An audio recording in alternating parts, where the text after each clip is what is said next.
Salut, c'est Trado, je suis content de vous retrouver pour la mise à jour des zones d'accumulation rationnelle pour l'or et pour l'argent. On va commencer comme d'habitude par les actualités que j'ai repérées pour vous.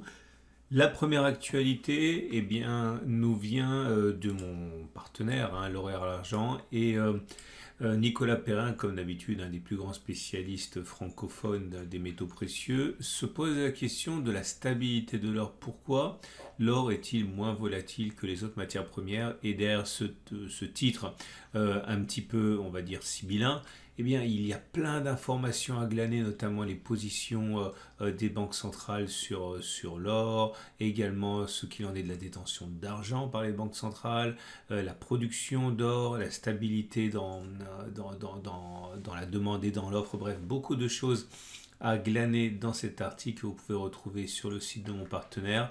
Et vous pouvez éventuellement passer par le lien qui est en dessous de ma vidéo pour vous y rendre directement. Deuxième article intéressant, mais pour le coup, ça c'est en anglais comme les articles suivants, ça nous vient d'investing.com.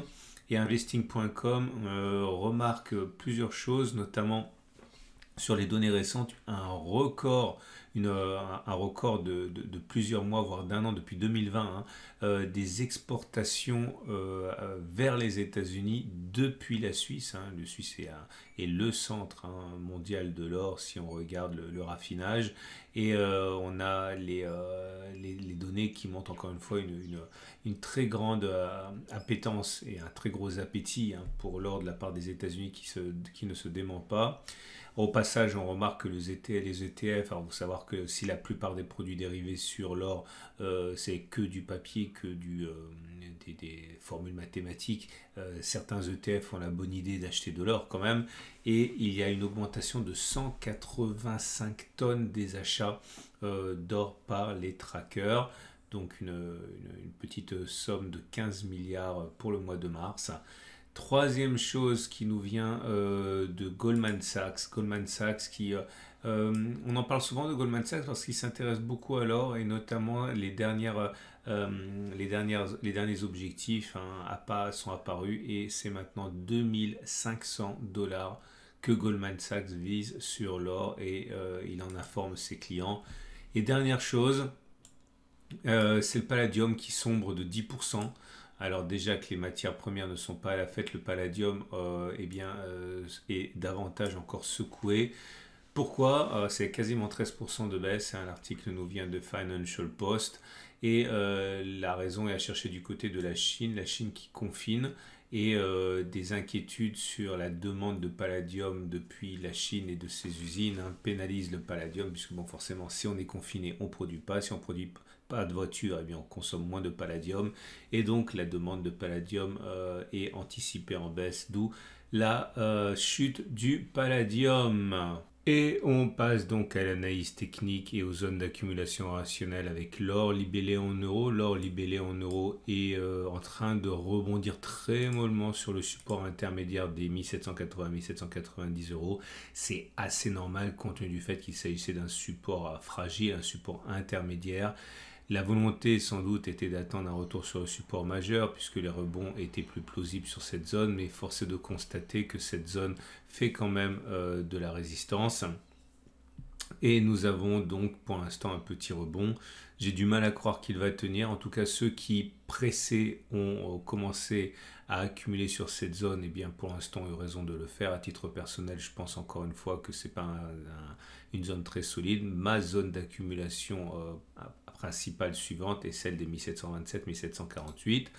Maintenant, la tendance n'est absolument pas remise en cause, ni la tendance de fond qui est haussière, ni la tendance de long terme qui est haussière. Les bougies Aiki-Nashi indiquent qu'un petit mieux apparaît. Alors attention, faut le dire vite. Vous voyez, succession de bougies rouges baissières, petite bougie verte qui démarre. Attention, les bougies vraiment haussières sont longues, sans mèche basse et vertes. Là, on a effectivement une bougie verte sans mèche basse, mais elle est vraiment très minimaliste. Donc, c'est simplement un gage de bonne volonté pour la suite. Je considère quand même qu'ayant été bafoué de part et d'autre, ce support intermédiaire n'existe pas vraiment. Et je maintiens que le support suivant est surtout celui des 1727-1748 euros. Alors à noter déjà à présent hein, l'apparition du coup hein, d'une petite résistance ici oblique qui risque de poser problème. On avait également un support oblique ici, vous voyez, qui a été respecté au point près. Hein. C'est ça sans doute aussi qui, de manière, on va dire, convaincante, hein, et à l'origine du petit rebond, vous voyez ici. Alors c'est du travail de trader ça, hein, parce qu'il y a que les traders qui voient ça. Mais voilà pourquoi on rebondit mollement. On va dire que c'est mieux que rien. On regarde l'or libellé, donc je répète encore une fois, hein, ma zone d'accumulation rationnelle pour la suite c'est 1727, 1748. Encore, bon, pas par souci de transparence, je dois vous dire que moi je n'accumulerai pas, puisque bon, d'une part, il y avait déjà, cette zone a déjà été visitée auparavant, donc c'est surtout pour ceux qui n'ont pas accumulé avant. Et on passe tout de suite à l'or libellé en dollars, et c'est la même chose, hein, c'est un support qui maintenant nous maintient un flot. Alors là aussi, hein, on peut mettre une résistance oblique. C'est intéressant parce qu'il faudra s'attendre à ce que ça renacle un petit peu hein, l'approche de cette zone. Alors la grande différence pour nos amis investisseurs en dollars américains, c'est que la tendance de fond est neutre maintenant. Hein. Elle n'est pas haussière comme pour l'or en euros, elle est neutre. Et la tendance de long terme est haussière. Par contre, on est sur un support horizontal qui est autrement plus pertinent, j'ai envie de dire, hein. Celui des 1898-913, il y a des investisseurs sur cette zone. La prochaine zone d'accumulation rationnelle, c'est celle des 1877-1862 dollars, si on y va. Bougie Aiki là aussi, hein, qui montre une certaine rémission, mais c'est encore plus discret, hein, puisque vous n'avez même pas encore de bougie verte. Hein. Tout ce que vous avez, c'est des bougies dont l'ampleur et l'amplitude se réduisent, montrant que la pression baissière s'amenuise. On passe à l'argent. L'argent libellé en euros. Et là aussi, hein, bon, accès de faiblesse, on sait pourquoi. Tout ça, c'est dû au fait qu'il y a un resserrement, je l'ai dit, hein, monétaire aux États-Unis, hausse des taux d'intérêt, force du dollar. Comme dollar et or évoluent en sens inverse, eh bien, le dollar fait baisser l'or et l'argent par mimétisme. Et même si c'est de l'or et de l'argent en euros, ce mimétisme va même au-delà des devises, alors que bah, par définition, hein, l'euro, c'est pas le dollar. Hein. On a cassé le support des 22,6, 22,3, donc on peut l'enlever d'ailleurs, hein, puisque visiblement le marché n'en veut pas. Faut pas non plus trop se plaindre, ce support a bien fonctionné hein, lors de toutes ces attaques baissières, mais là c'était la fois de trop, et on est venu chercher le support des 21,6, 21,8. C'est une zone d'accumulation rationnelle, hein, on a parlé, il faut vraiment garder ça à l'esprit. Et prochaine zone d'accumulation rationnelle, alors une zone intermédiaire ici, si on y va. Pour moi, elle est fragile, elle n'est pas solide, mais enfin bon, pour ceux qui accumulent progressivement, ça se laisse prendre. Hein. Elle est comprise entre 21,2 et 23. Et la vraie zone ensuite suivante est sur 19,4, 19 si on y va. Tendance de fond neutre, puisqu'on est en dessous de la M50 qui monte, tendance de long terme haussière. Et on termine avec l'argent libellé en dollars. Et l'argent libellé en dollars est dans une situation comparable. Hein. On est en dessous, on est sur le support intermédiaire qui est en fait à 24-23. C'est une zone de support, mais comme son nom l'indique, fragile car intermédiaire.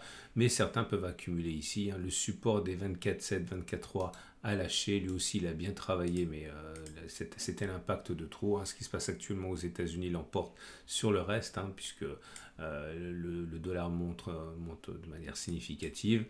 Zone d'accumulation rationnelle pour les plus pressés, ben maintenant 24-23 et puis surtout 22-9, 21-7 et si on y va 21-4, 29, donc voilà petit à petit.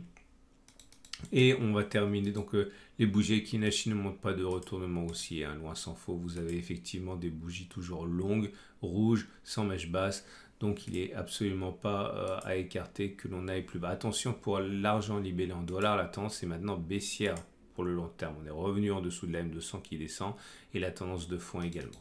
Voilà ce qu'on pouvait dire pour ces métaux précieux. Je vous rappelle que ce format est mis à jour 2 fois par semaine. Pensez à vous abonner pour ne pas louper à ma chaîne YouTube pour ne pas louper les mises à jour. Pensez également à liker si vous avez aimé, ça me fait plaisir et c'est bon pour ma visibilité. Vous avez également la possibilité de visiter régulièrement l'onglet communauté de la chaîne YouTube, car je vous dis si je le vois au moment où nous sommes sur des zones d'accumulation rationnelle, comme nous le sommes actuellement d'ailleurs. Sur le site, vous trouverez les liens directs pour aller visiter les articles que j'ai mentionnés. Et pour terminer, n'oubliez pas mon partenariat avec Veracash. Veracash, c'est un super produit que j'ai à titre personnel depuis des années en fait. L'idée, c'est que vous investissez en or et en argent, et à mesure que l'or et l'argent montent, au lieu que ce soit bloqué, eh bien, vous utilisez votre carte pour consommer et voir votre pouvoir d'achat monter à mesure que l'or monte également. Très beau produit. Vous avez un lien direct pour y accéder sous la vidéo dans les commentaires de la chaîne YouTube. Voilà. Je vous donne rendez-vous samedi pour la mise à jour.